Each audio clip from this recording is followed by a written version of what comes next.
আপোনালোক নিশ্চয় জ্ঞাত যে যোৱা কিছুদিন আগত আমি জিয়াকুৰ আদৰ্শ চিকিৎসালয়ৰ সন্দৰ্ভত এটা বাতৰি প্ৰচাৰ কৰিছিলোঁ আৰু আজি সেই বাতৰিৰ ওপৰতেই হয়তো ভিত্তি কৰি পলাশবাৰী সমষ্টিৰ সন্মানীয় বিধায়ক হিমাংশু শেখৰ বৈশ্য আহি আদৰ্শ চিকিৎসালয়ত আহি তেওঁ উপস্থিত হৈছে আৰু ইয়াতে আমি যিখিনি অভিযোগ দাখিল কৰিছিলোঁ এই চিকিৎসালয়খন অতি সোনকালে বন্ধ হৈ পৰে। ইয়াতে যিখিনি সা সুবিধা পাব লগা আছিলে, ইয়াতে যিখিনি ৰোগী আহিছিলে তেওঁলোকে 12টা বজাতে ইয়াৰ পৰা বিমুখ হৈ যাব লগা হৈছিলে। ইয়াতে কিন্তু চৰকাৰীভাৱে সকলো সা সুবিধা দিয়াৰ পিছতো ইয়াতে কোনো ধৰণৰ আমি চিকিৎসক হওক বা চতুৰ্থ বৰ্গৰ বা তৃতীয় বৰ্গৰ কৰ্মচাৰী আমি দেখিবলৈ পোৱা নাছিলোঁ।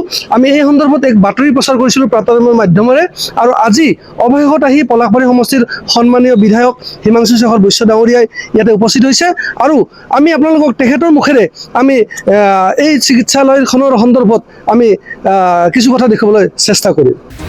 প্ৰাতঃ টাইমৰ বাতৰিৰ প্ৰভাৱ। এইখন পলাশবাৰী সমষ্টিৰ অন্তৰ্গত জিয়াকুৰ ৰিজাৰ্ভ আদৰ্শ চিকিৎসালয়।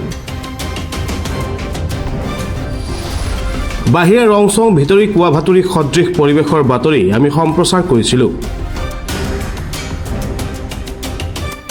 আদৰ্শ চিকিৎসালয়খনৰ বাতৰি প্ৰাতঃ টাইমত সবিস্তাৰে প্ৰচাৰ হোৱাৰ পিছত আজি পলাশবাৰীৰ নৱনিৰ্বাচিত বিধায়ক হিমাংশু শেখৰ বৈশ্য উপস্থিত হৈ চিকিৎসক নাৰ্ছ কৰ্মচাৰীক দিলে ধমক। মইতো 4:30লৈকে থাকোঁ ছাৰ। 10টাৰ পৰা পেচেণ্ট নাপায় কিন্তু মইতো থাকোঁ।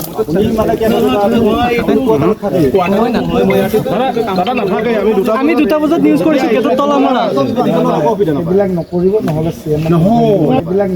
নহ'লে চিএম নহয়।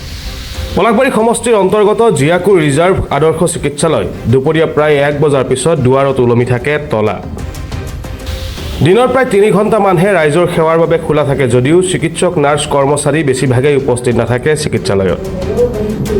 পৰিণতিত ৰাইজ উপকৃত নহয় চিকিৎসালয়খনৰ পৰা। মই এগৰাকী এই মেডিকেল মানে মেনেজিং কমিটিৰ সদস্য হয়। আজি প্ৰায় 4 বছৰে থাকিছোঁ। মই আগতেও মেডিকেলৰ যিখিনি মানে অৱস্থা এইখিনিৰ ওপৰত মই অক্ষুণ্ণ আছিলোঁ। ডক্টৰৰ লগতো কথা পাতোঁ, ষ্টাফৰ লগত কথা পাতোঁ আৰু মই প্ৰায় দেখিছোঁ যে আমি যি মেনেজিং কমিটি, এই মেনেজিং কমিটিখনত আমি 4গৰাকী ৰাজহুৱা ব্যক্তি আছোঁ। মই এগৰাকী আছোঁ আৰু 3জন আছে, আমি 4গৰাকী। বাকীকেইটা চৰকাৰী মানে অপশ্যনত থাকে। তেওঁলোকে এটা মানে কোনোদিন আমাৰ লগত মিটিং নকৰে। জইণ্ট ডিৰেক্টৰ আছে, আপোনাৰ SDC প্ৰেচিডেণ্ট হয়, SDC প্ৰেচিডেণ্ট আৰু ICT হ'ল ছেক্ৰেটাৰী। তেওঁলোকে কেনেকৈ চলাই আছে নাজানো, আমি মিটিং কৰোঁ। বাকী যিখিনি অপশ্যন BDO আছে, CDPO আছে, BEO আছে, এইবিলাক আছে, এইবিলাকৰ লগত কোনোদিনে মিটিং নকৰে। আজিৰ মিটিংখনত খুব মানে গুৰুত্বপূৰ্ণ হিচাপে আমাৰ নতুন বিধায়ক ছাৰক মাতিছিলোঁ, তেওঁ আহিছে। বাকী চৰকাৰী অপশ্যনত যিখিনি আছে তেওঁলোক অহা নাই। আৰু এই মেডিকেলখন বৰ্তমান OPD চলি আছে, কাৰণ 9টা বজাত আৰম্ভ, 10টা বজাত আৰম্ভ, 2টা বজাত শেষ। 2টা বজাৰ বাজত মানে এতিয়া আৰু কোনো একো লাগ নাপায়। আমি সেইটো সদায় আপত্তি। আৰু এটা আপত্তি আছিলে কি, বৰ্তমান 3জন চিকিৎসক দুপৰীয়াৰ পিছত তলা বন্ধ হৈ থাকে। আৰু নাৰ্ছবিলাকক খুব বেয়া ব্যৱহাৰ কৰে। নাৰ্ছবিলাকতো বেলেগ কথা, কিন্তু ডক্টৰৰ যিটো মানে ব্যৱস্থা, মানে ডক্টৰে যিটো মানে পেচেণ্টৰ লগত সেইটো কৰে, গতিকে কিছুমান পেচেণ্টক অসন্তুষ্ট। মানে ডক্টৰে যদি অলপ ভাল ব্যৱহাৰ নকৰে, মানে ৰোগী তেনেকৈ মানে ভাল নাপায়। এইটো হয়, আজি যিটো আপোনালোকে পৰিৱেশ দেখিছে এইটো মানে অভাৱনীয় পৰিৱেশ হৈছে। আজি সুন্দৰ, আজি কিছুদিন আগত মোৰ মাক আনিছিলোঁ, সেইদিনাখনো চাব নোৱাৰা অৱস্থা। তো মাৰ কি হ'ল মানে ডায়েৰিয়া টাইপ হ'ল। ইয়াতে লেট্ৰিন কৰিলে, তো চুইপাৰ এজনী নাই, কোনো ব্যৱস্থা নাই, ডক্টৰ নাই। গতিকে আজি পৰিৱেশটো MLA মহোদয় আহিছে, আজি সুন্দৰ পৰিৱেশ। 1টা বজাৰ পৰা ইয়াত কোনো ডক্টৰ নাৰ্ছ কোনো নাপায়, তলাডাল ওলমি থাকে। ইমান বেড আছে, কোঠা আছে, বাট্টা আছে, ডক্টৰছ মানে আছে, ৰুম আছে, থকাৰ ব্যৱস্থা গোটেইখিনি আছে, যি ফেচিলিটি থাকিব লাগে। কিন্তু ইয়াত ডক্টৰছ নাৰ্ছ এইবিলাক একো নাপায়, গতিকে কোনো নাথাকে। মানে 2-3 ঘণ্টামানৰ কাৰণে খোলা থাকে। 2-3 ঘণ্টামান খোলা থাকে। তাৰ ভিতৰত আৰু ইয়াতে এজন লেবৰেটৰিয়ান আছে, তেওঁ মদ পানী খাই আহে, তেওঁৰ ৰিপৰ্ট ভুল। আমি বহুতবাৰ বিভাগীয় পক্ষক জনাইছোঁ, কিন্তু কোনো পদক্ষেপ লোৱা দেখা নাই। এই বিষয়ে MLA মহোদয়কো জনোৱা হ'ল আজি। ছাৰে আজি কি পদক্ষেপ লয় সেইটো সময়ত দেখা যাব। পলাশবাৰী বিধানসভা সমষ্টিৰ জিয়াকুৰত অৱস্থিত বগাহাতীত পৰিণত হোৱা এই চিকিৎসালয়খনত তলা ওলমি থকা বাতৰি আমি সবিস্তাৰে সম্প্ৰচাৰ কৰিছিলোঁ। তাৰ পিছতে পলাশবাৰীৰ নৱনিৰ্বাচিত বিধায়ক হিমাংশু শেখৰ বৈশ্যই চিকিৎসালয়খনত উপস্থিত হৈ চিকিৎসক নাৰ্ছৰ পৰা কৰ্মচাৰীলৈকে ধমক দিলে এফালৰ পৰা। ছাডেন ভিজিট বুলি ক'লে ভুল হ'ব। ছাডেন ভিজিট হ'লে অলপমান পৰিস্থিতিটো আপোনালোকে আৰু বেলেগ দেখিলে হয়। কিন্তু মই এই আমাৰ যিটো জিয়াকুৰ মডেল হস্পিটেলখনৰ বিষয়ে বহুত দিনৰ পৰা বিভিন্ন অভিযোগ আহি আছিলে। মই ইয়াতে আজি আহি সকলো দিশতে মই আলোচনা কৰিলোঁ, মই নিজে পৰিদৰ্শন কৰিলোঁ। মই যিসকল ইয়াতে ষ্টাফ আছে, যিসকল ডক্টৰ আছে বা আমাৰ যিখিনি প্ৰতিনিধি আছে চৰকাৰী তৰফৰ পৰা হওক বা আমাৰ যিখিনি পাব্লিক ৰিপ্ৰেজেণ্টেটিভ আছে, আমাৰ পঞ্চায়তৰ লোকসকল আছে, কথা পাতিছোঁ। বহুতখিনি অসুবিধা আছে। কেইবাগৰাকীও এনেকুৱা ষ্টাফ আছে যিসকল বেলেগত নিজাববীয়াকৈ এটেচ হৈ তেওঁলোকে ইয়াতে নাহাৰ ফলতো পাব্লিকে অসুবিধা পাই আছে। আৰু ইয়াতে যিসকল কৰ্মৰত হৈ আছে তেওঁলোকৰো বিভিন্ন অভিযোগ আছে। টেকনিচিয়ানজনৰ কিবা অভিযোগ আছে আৰু ডক্টৰ নাথাকেও কিবা কিবি অভিযোগ আছে। মই সকলোকে মাতি কৈ দিছোঁ যে এইটো ছিষ্টেম নচলিব। তেওঁলোকে পাব্লিক ছাৰ্ভেণ্ট হয়, পাব্লিকক যাতে ন্যায় দিয়াৰ কাৰণে বা সময় সীমাৰ ভিতৰত থাকি যিখিনি তেওঁলোকৰ ডিউটি যাতে নিষ্ঠা সহকাৰে 1 নম্বৰ পালন কৰে। আৰু বেলেগ বেলেগ যিখিনি প্ৰব্লেম আছে সেই প্ৰব্লেমখিনিও বুজ লৈছোঁ।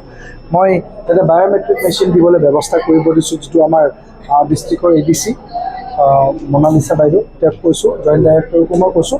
Joint director, district health ADC আৰু এই যিখন আমাৰ মডেল হস্পিটেলৰ কমিটি আছে, ৰাইজৰ যিখন কমিটি আছে, আমাৰ ভাৰতীয় জনতা পাৰ্টীৰ যিসকল কৰ্মকৰ্তা, যাৰ আজি মই আহ্বানত আজি আহিছোঁ। কাৰণ তেওঁলোকে বহুত দিনৰ পৰা কৈ আছে যে পাব্লিকে যিহেতু চৰকাৰ বিজেপিৰ মানুহকে কমপ্লেইন দিয়ে, তেওঁলোককো মই কৈছোঁ যে আপোনালোক সকলোৱে বহি এখন ফুল ফ্লেজেড যাতে এই হস্পিটেলখন চলিবলৈ পাৰে।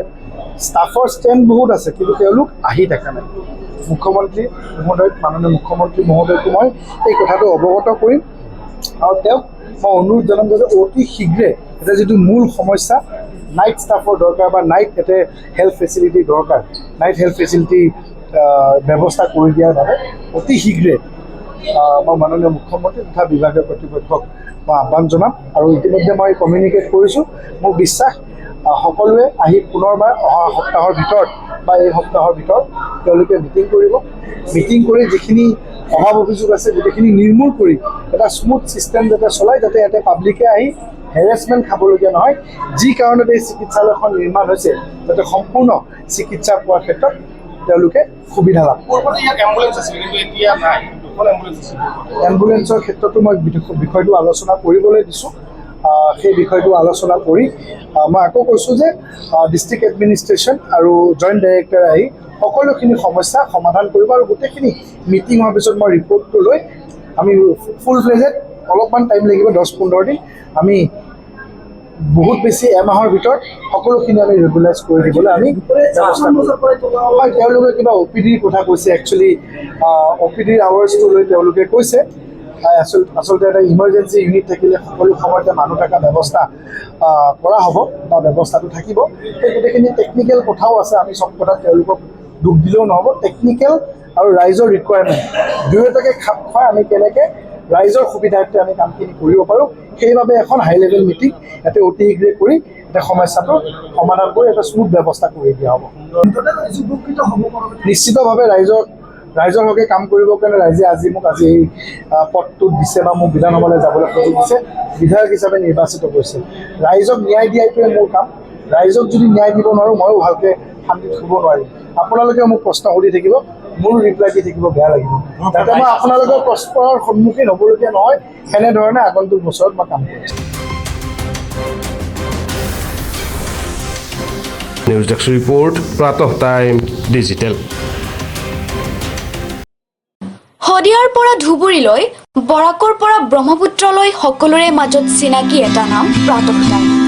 থলুৱা ভাষা, কৃষ্টি আৰু সত্য বাতৰিৰ আধাৰত প্ৰতিষ্ঠিত খবৰ প্ৰাতঃ টাইমৰ প্ৰতিটো বা বাতৰি পুংখানুপুংখভাৱে চাবলৈ Facebook, YouTube, website, Twitter, Instagram আৰু ব্লগাৰ পেজত লাইক আৰু ফ'ল' কৰক। ধন্যবাদ।